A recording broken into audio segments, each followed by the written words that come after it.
Ni yule msanii mmoja wa Gengeton. Wewe Maddox. Hebu simama kwanza. Simama Maddox man. Guys Mosiria ndio amefika. Nataka nijue before ulikuwa aje kabla wakupatie jako ulikuwa aje? T-shirt Mosiria ndio hiyo t-shirt. Au kwa na nguo? Ndio hii nguo.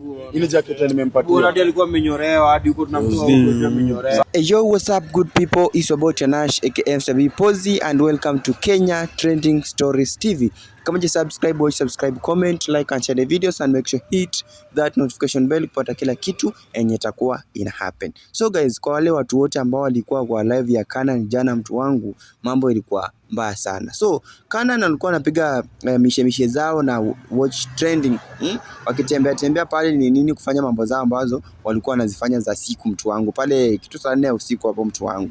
So usikii Kanan akaspot Maddox ule ambaye alikuanga kwa nini gang ya kina Odua Moranga nimekamna mandom sijui nini. So vile alimspot huyu jamaa alikuwa pale kwa klabu anagombanishwa, anapigwa, akakojolewa nini. Kanan akasema ni aje, itabidi nifungue live ili watu wa Kenya waone ni nini na happen huku, mtu wangu. So Kanan akafungua live, wakakaa pale wakaanza kuchangisha kidogo, at least huyu jamaa akaifiti kwa sababu ameshalewa. Ni kama hakuwa na pesa na bado alikuwa anataka kulewa, unacheki. So ikabidi Kanan na watch trending wachukue pesa yao pale, waitishe pale supu. Unajua mtu mwenye amelewa anafaa kunywe supu kwanza. Wakaitisha supu pale, wakaitisha pale kwanza maji moto yenye imewekwa sukari. Hiyo ni strong tea, mtu wangu, ili ifanye huyo jamani achangamke, mtu wangu. Alikuwa amezima. So after hapo wakajaribu unajua Kenya wanakuanga na umoja saa zingine wakishaona kitu imekuwa tricky sana. So Wakenya wakaamua ni aje, lazima watag Geoffrey Msiria. Wakenya wakamtag ni nini, akapigwa masimu mengi hapo ni nini, ikabidi mjamaa toke pale kwake akuje huko penye walikuwa na Maddox ule mwenye alikuanga kwa Boondocks gang. Unacheki. So after hapo Geoffrey Msiria akakam ikabidi kwanza wa rescue jamaa, kwa sababu tangu kwa na Gengeton wana Gengeton, unajua hao ndio walikuwa wameamsha ile Gengeton ya size yenye imekuwa ikiwa pale ile.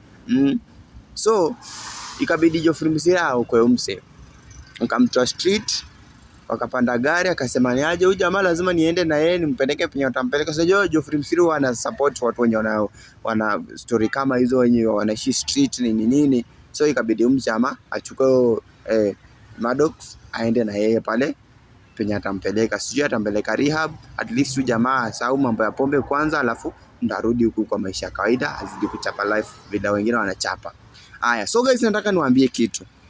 The time uko na fame ama time wenye uko na pesa, mtu wangu, hiyo time unakuanga na friends wengi sana.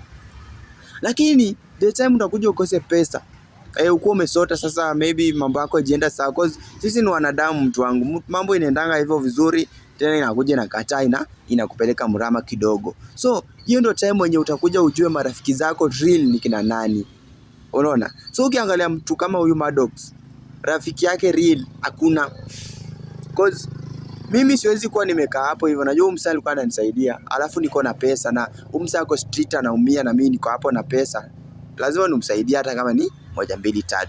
Ukiangalia mtu kama Bahati alikuja pale akamsaidia, akampeleka chakula kidogo. Unajua mimi ukinipata niko na shida, usinipeleke nikule chakula alafu niachanisha. Afadhali unisaidie kitu, unipe kitu at least itakuja kunisustain kwa hii life, kwa sababu hautakaa hapo every day ukinisupport, mtu wangu. Kama je ni follow, kama je subscribe, tukutane in the next video.